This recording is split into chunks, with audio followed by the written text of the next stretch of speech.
Hey, beautiful people. Welcome back. Tisha here, back with another review of Sister Wives for season 15. I feel like these ladies, well, some of them, were finally getting it and seeing that Cody is the problem.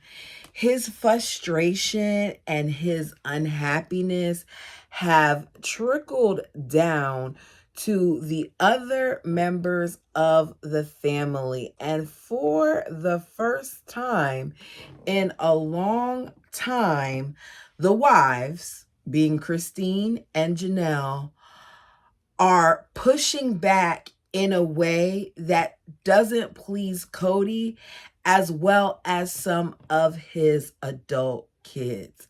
Also, the comments that Robin made about pre-existing conditions to me was completely about some of the wives and their weight. And despite her trying to brush over it, we caught the shade, we see the trees.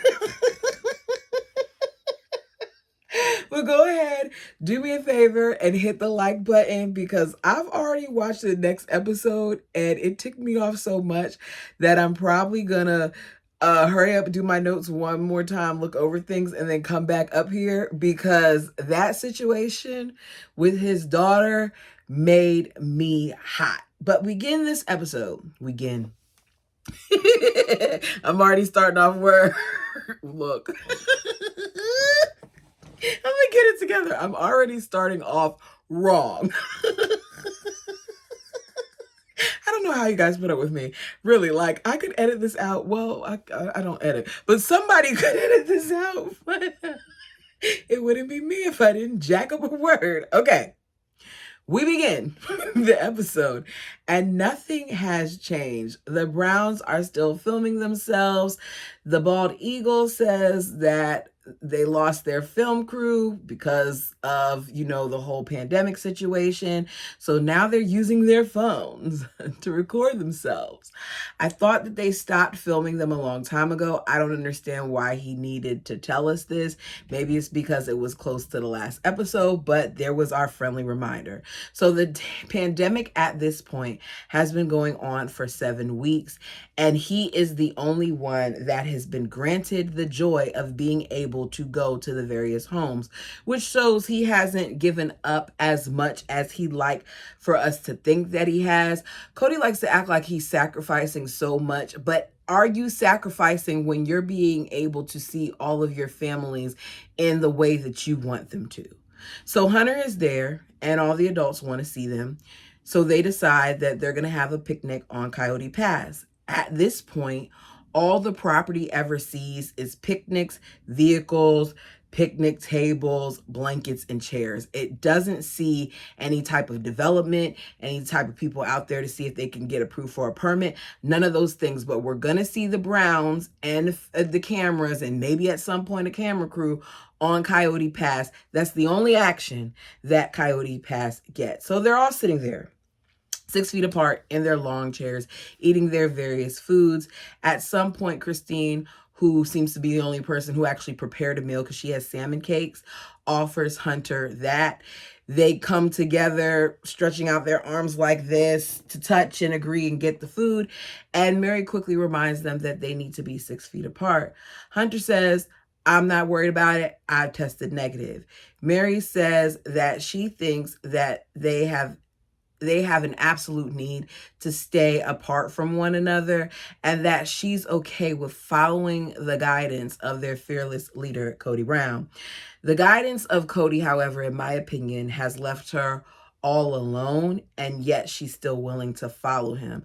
It just goes to show you how much this religion, their belief system, traps these ladies.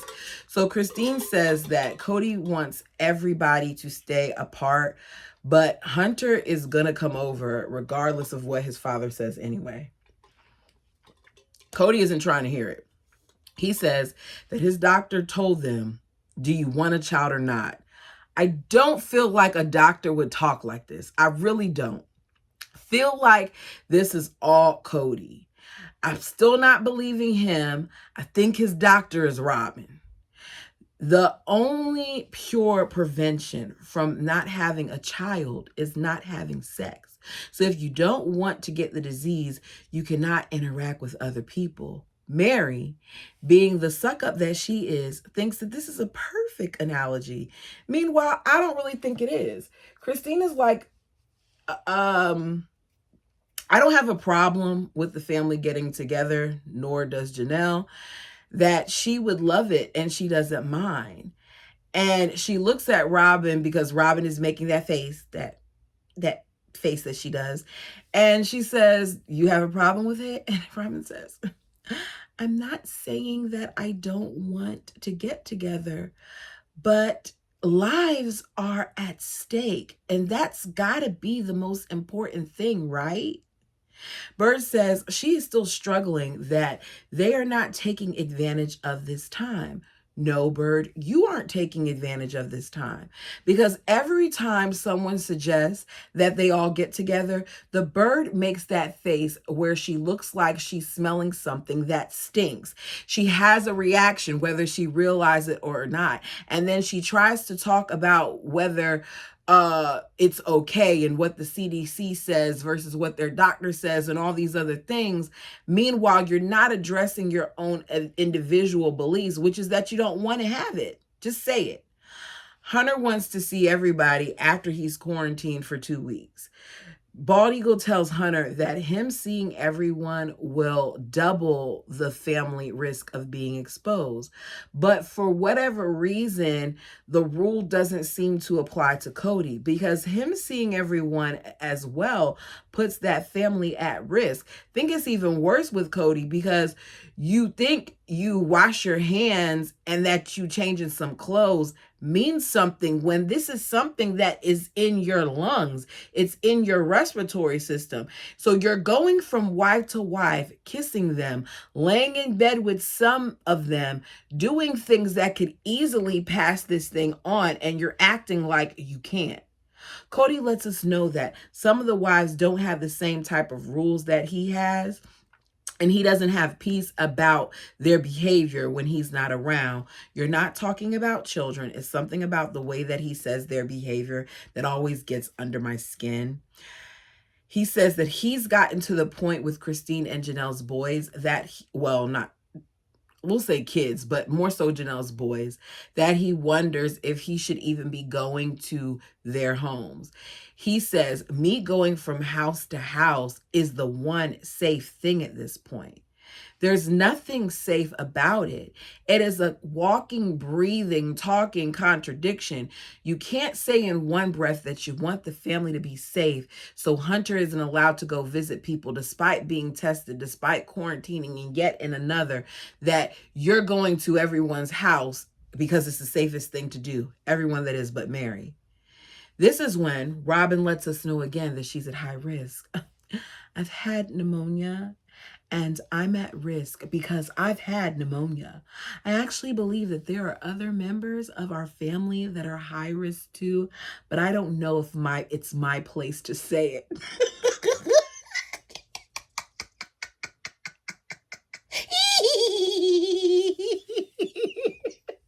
I said, oh!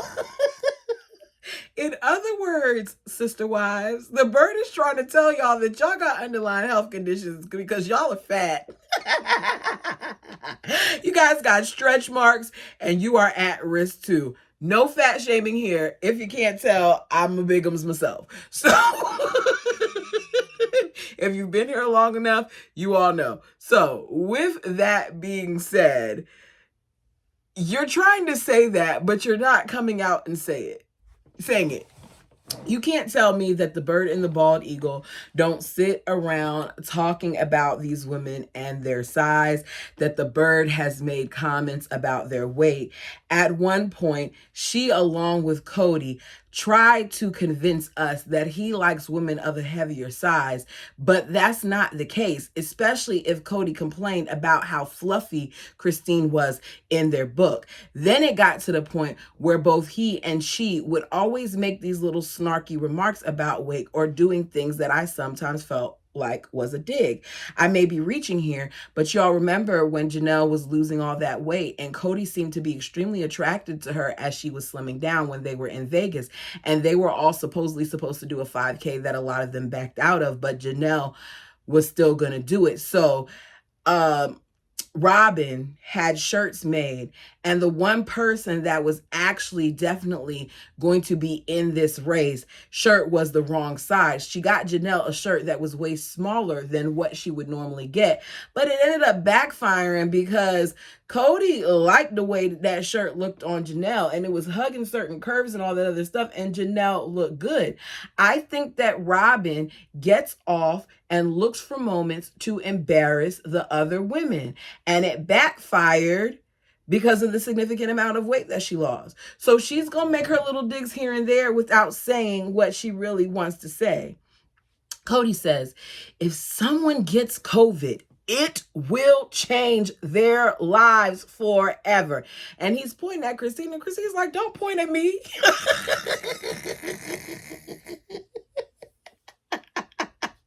He says it's like a concussion. It will change who you are. Some of them disagree with him, including Hunter. But I gotta be honest here, whether I like Cody or not, he was right. I don't like his approach, but there are people who have residual effects from the virus. There's a lady at my job that caught it in the beginning when it all started happening, and she was out of work for 8 months. When she came back, she was on oxygen because they say that she now has lung disease. She's since been able to get off of her oxygen, but she gets winded walking in distances that never were a problem with her before.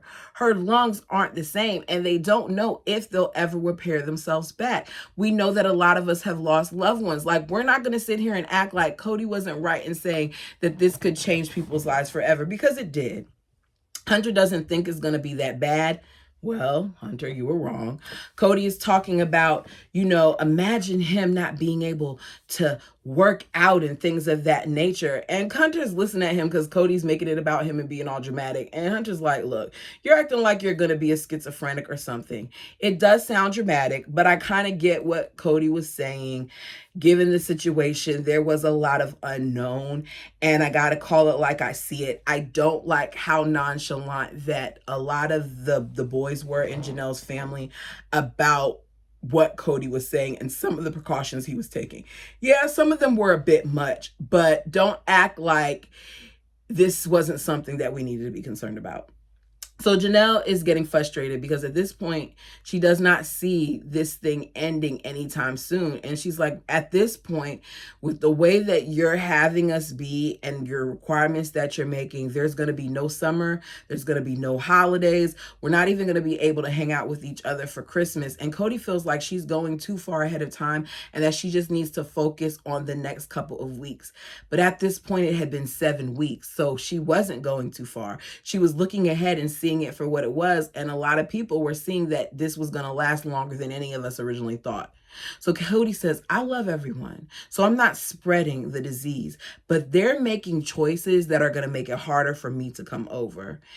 I don't feel like it was worth the little bit of time that he would be at their house. So at that point, it wasn't worth the sacrifice to them to have to go into hiding and to do things that Cody himself wasn't even doing in order to be able to see him. Knowing this, Janelle feels like at this point, she might as well just go ahead and spend the summer with Maddie. And Robin doesn't think that it's worth taking any risk. We really could lose a family member. Is it really worth a couple of parties that we won't have? This is what she says in confessional. And it just goes to show the bird's mindset. Because what do you mean, is it worth parties that you won't have? It's very telling, because Christine and them aren't wanting to hang out because they want to have parties. They want to hang out because, unlike the rest of you all, they actually have spent time with each other, and their kids actually like each other, and their kids miss seeing one another. Hunter also wants to spend as much time with his siblings as possible, because after the summer he does not know where he'd be stationed. Let's be clear, if you ever been a part of military or you're in a military family, your orders can take you anywhere. You can put in the top 3 places that you want, and it's still no guarantee that they'll give you the 3 that you pick. You could get something completely different, even though you hold certain rank and things of that nature, and you pick these 3. So it's very understandable why Hunter, let me calm down, sound like I'm yelling. It's very understandable why Hunter would want to take advantage of being able to see his family. Hearing how the family feels and knowing that after all this time, they're still not going to be able to see each other, Janelle thinks that COVID could tear apart their family culture. The move already did all of that. Robin already did all that. You guys have been going down this runway of, I don't want to call it that. You all have been going in this path of separation. We'll say that. So Cody says those 2 as they're walking off, and then adds, if you don't choose my standards, then I won't be around you. He was already barely around them. Back at Mary's house, we see Mary and her mom perfecting some recipes for the B&B. While doing that, she struggles with technology, but she video calls Leanne and Audrey to check on them and see how things are going at the bread and breakfast. The bed and breakfast. I wonder if Bald Eagle ever called them, because I remember seeing in the comment section where it was said that Cody's so lazy, all he had to do was pick up the phone and call. And that's true. That's all he had to do. You have technology right in front of you that makes life a lot more bearable in times like these, where you can see each other on video call and see one another's expressions to know if the words are matching what you see in that energy that you may feel through the camera lens. And was he taking advantage of that? Probably not. They say all is well, that they'll be there for now, but at some point they're going to leave. Leon lets their mom know that they applied for a job and that they love it there, but they have to leave soon because they're going to have to finish up school in Salt Lake. Mary's just happy that they look like they're enjoying themselves and that they're running the business. And they get off the phone. If Mary's mother was not there, there would be no point for Mary to be in Flagstaff. Cody isn't coming by to see her, so why exactly wasn't she traveling? Oh yeah, that's right, because she's loyal to a man that's never been loyal to her. And I'm not acting like Mary's completely innocent here, but at this point, for these past few years, Mary has been trying to prove herself over and over and over again, and willing to sacrifice even her joy in order to make this man feel like she, was on his side. We see Janelle talk to Christine and Robin in the previous episode about how she would like to improve the way that they communicate as a family. So today she's on her way to talk to Mary about that as well. Janelle says she wants to lay some ground rules for a conversation. How long at this point have they been seeing Nancy? Why do you all not have conflict resolution skills or know better ways to communicate with each other when you've been on our show all this time, when you lived in Vegas for at least 7 years? Like, at some point, you should be able to properly communicate. Janelle says Mary has this way of having answers that are non-committal. She just wants to make sure she understands what she's trying to say. Mary personally would get on my nerves because she often does not answer a question. Instead, what she does is she sits in the middle, or she gives you a different question, or she tries to figure out the way that you want to answer.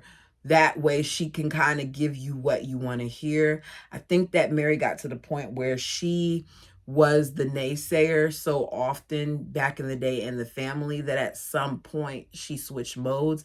I still don't understand how in the book Mary was described as shy, and she went from that shy person who was not as boisterous to what we see now and what we're told she was now. Mary thinks that if they talk more face to face rather than behind each other's backs, then things will be better. And I agree.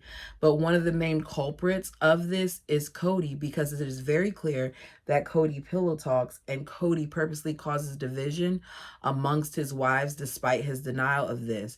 Because there are things that have been said to other wives that later come out that Cody used to tell them about the other sister wives that they wouldn't know unless Cody made mention of it.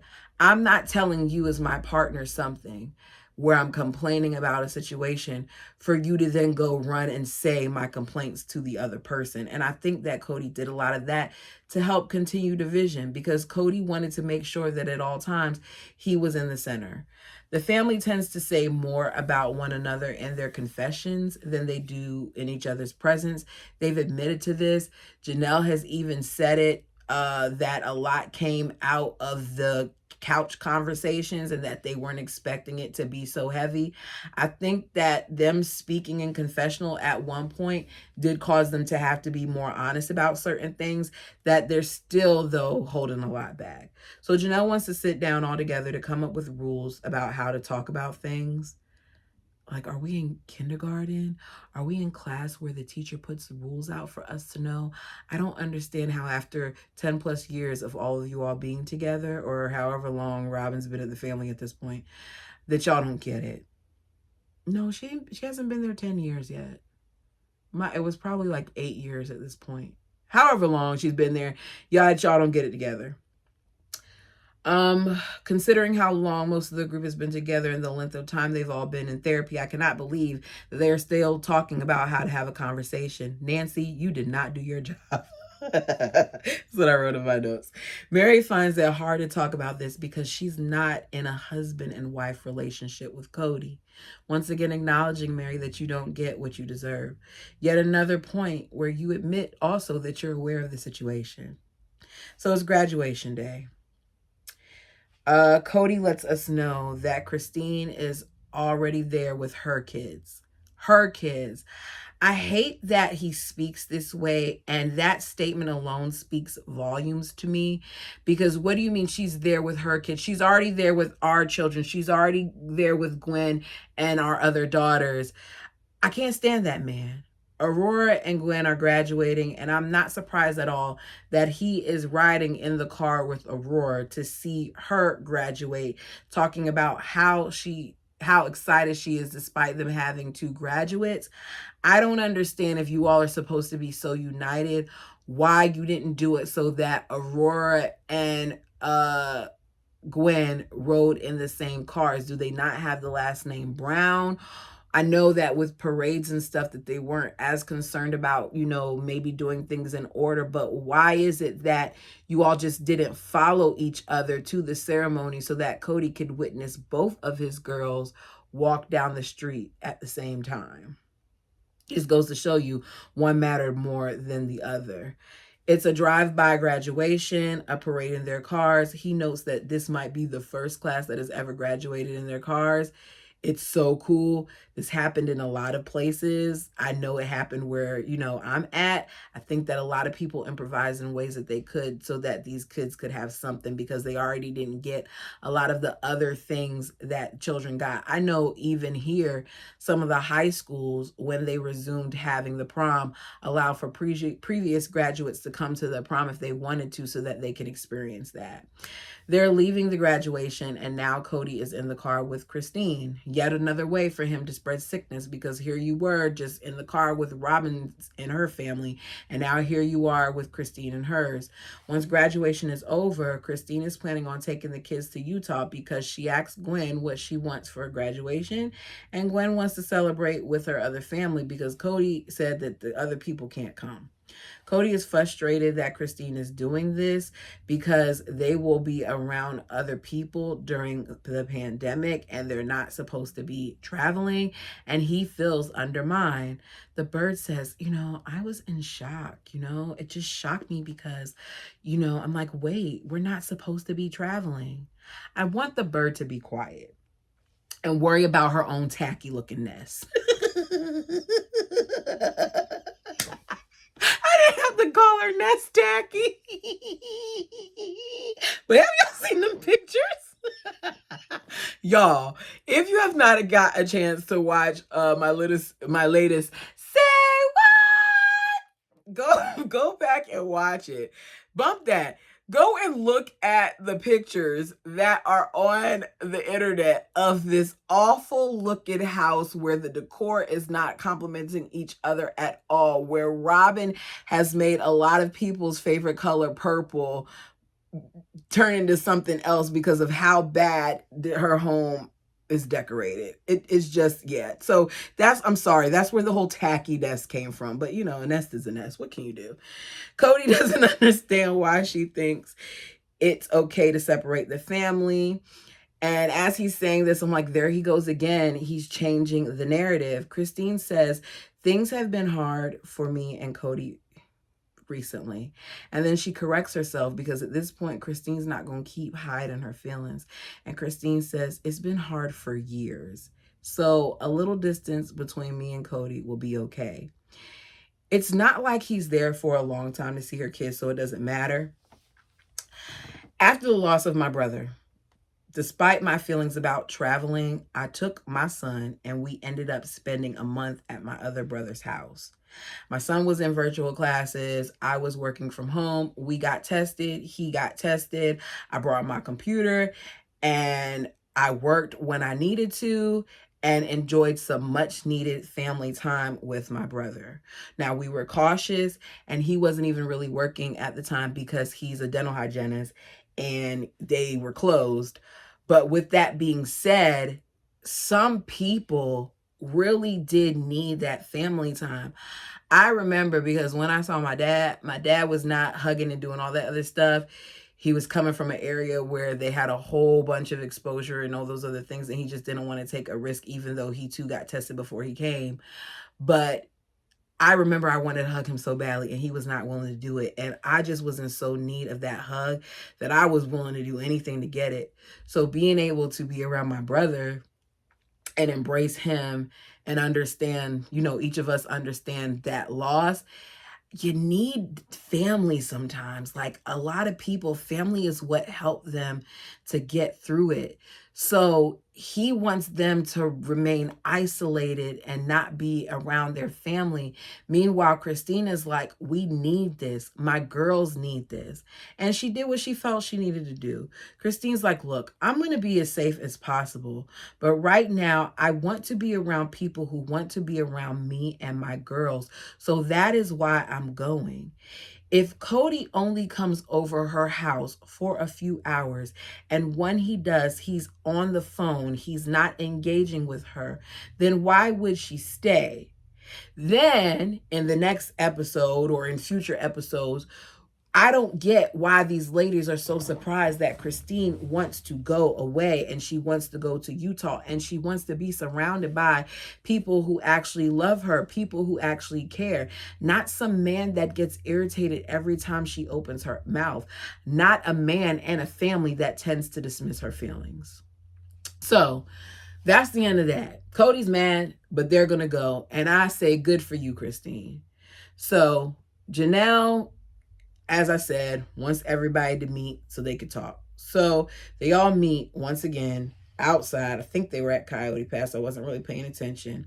And yet again, they try to figure out rules for conversations. I feel like we've watched this family so many times have meetings about meetings and meetings about interactions, even when they came up with the whole family statement and all those other things. It was meetings upon meetings and it still hasn't got them anywhere.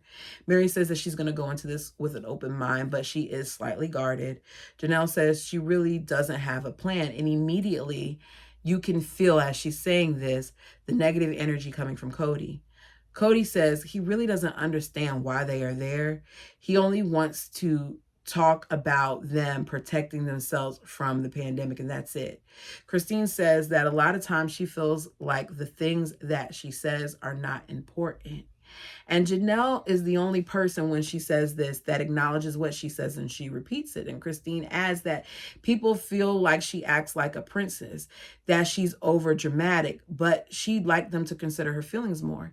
And I feel like the people who act like she's over dramatic and she's a princess is her husband. She's saying people, but that person is really Cody. Now, some of us in the beginning, I think Christine got on a lot of people's nerves.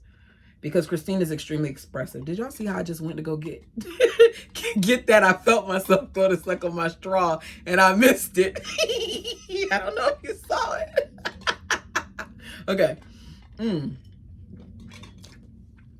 I was talking about Christine and her feelings.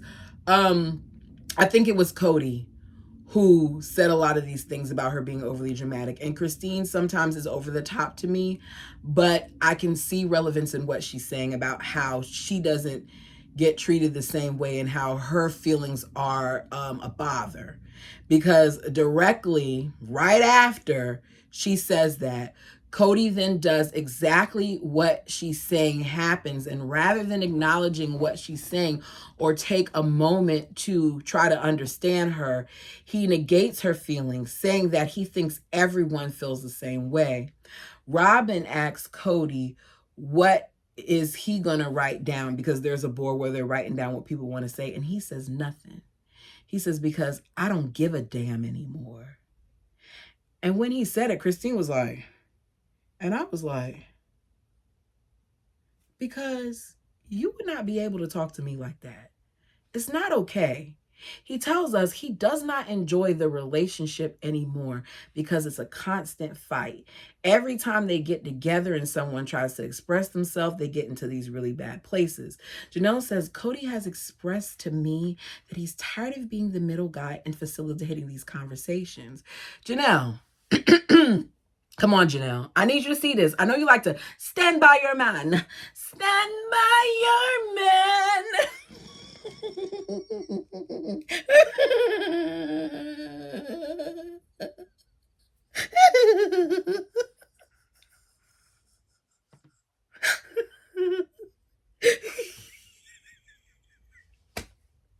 I try to say it regular at first, but it's just something about me trying to hit that high note, and I know it's going to sound a hot mess that just tickles me.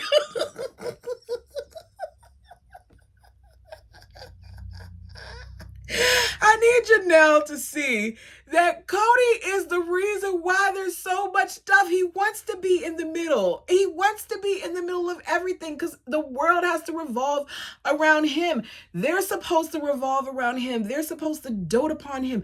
They're supposed to make him feel like the alpha male that he is. He says, there always seems to be this lack of respect for others. And Christine hears this and lets us know that it's taking everything for her to be in control and to not leave. And I would have called him out on it, but they don't do that. He's often the negative one. And I feel like he associates negativity with anything that does not align with his motives or his feelings. Because there are times where he says that somebody's being negative and they're not. They're just being honest. Cody says he is cynical and he stopped trying to get the family united. He's in the depths of frustration and he's in polygamy hell. He's like, we don't share basic values. And I want to know what values are that. Is he once again bringing this back to COVID? Mary says it's scary to have their leader not care anymore. She's always looked to him as the leader and the family is falling apart. And Mary, it is very scary to me that you're still calling this man a leader when the only thing that he seemed to lead you to is the path of destruction and divorce. Sounds harsh, but it's true.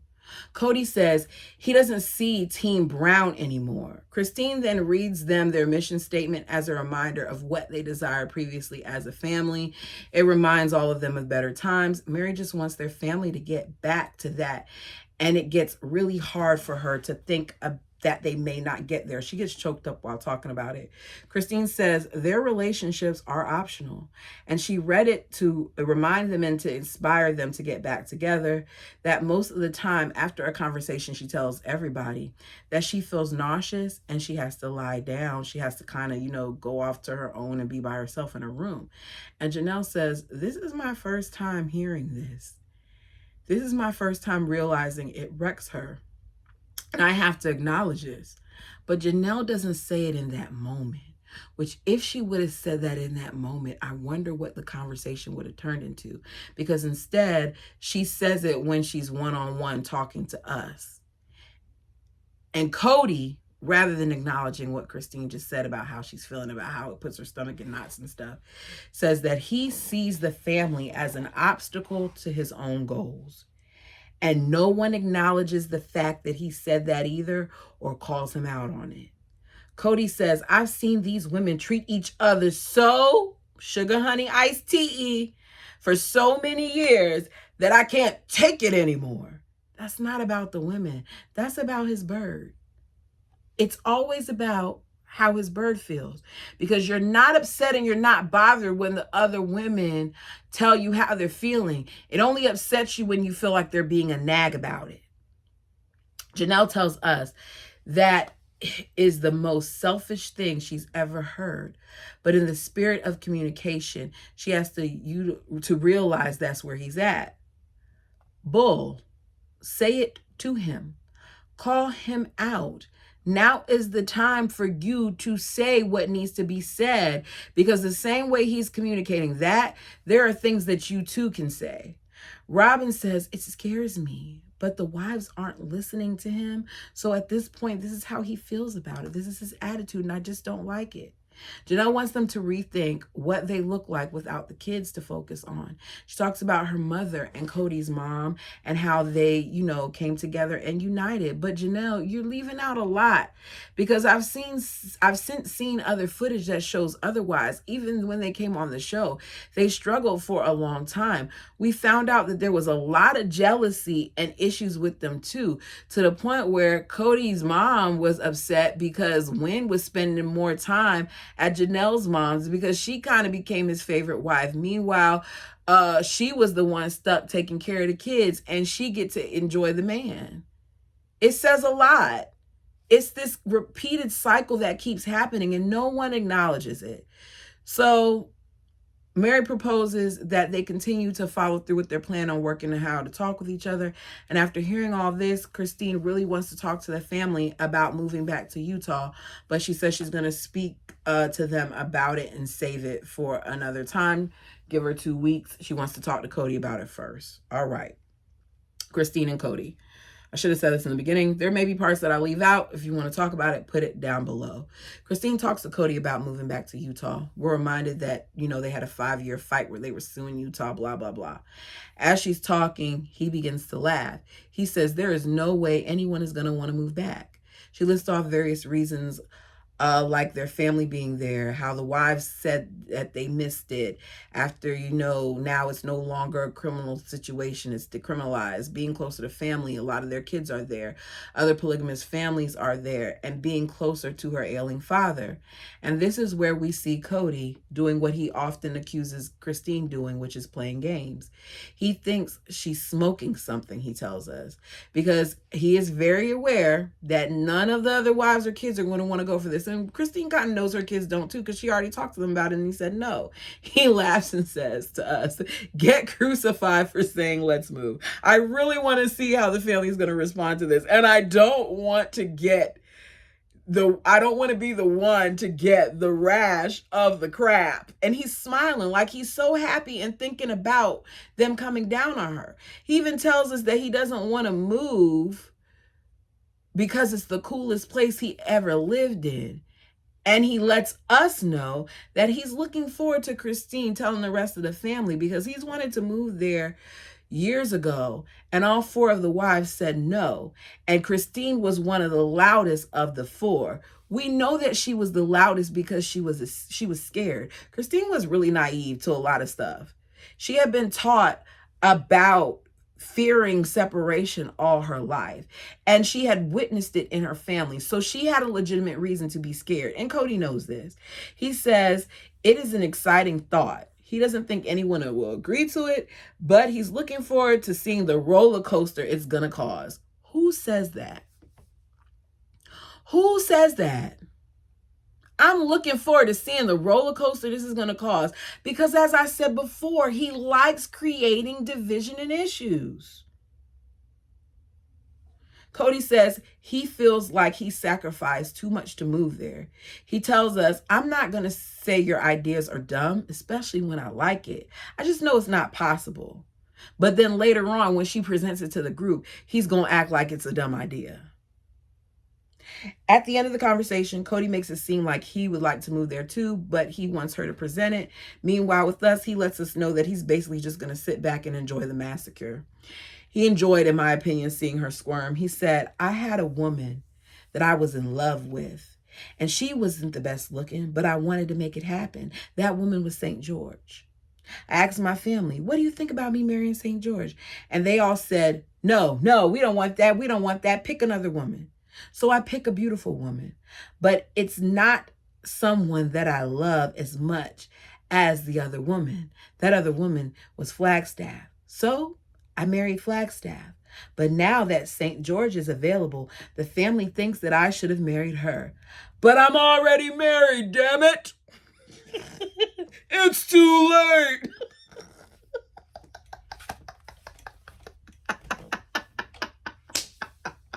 And that is the end. And it just goes to show you the way Cody operates. And I feel like this is just a clear example of how he plays games. But you all tell me what you thought about this episode. As I said towards the end, if there's something that I left out that you want to talk about, feel free to put it down below. Like the video. If you haven't subscribed yet, go ahead and subscribe. We are on the road to 2,000. I'm almost at the 1,500 mark, and I am so excited, you guys. It may not seem like it, but I appreciate each and every one of you all. And I look forward to this interaction. I love reading your comments. I really, really do. I try to respond to all of them. Well, I do respond to all of them. Sometimes for whatever reason, I've noticed that I'll click like that I haven't responded button to see what I haven't responded to. And sometimes it doesn't show me like when there's a newer response, even though I've clicked that button. So I found myself trying to go back again and look at things. If I miss your comment, it is not intentional. Please understand that I do read the comment section at various points. But I thank you, and I'm rambling at this point. Until next time.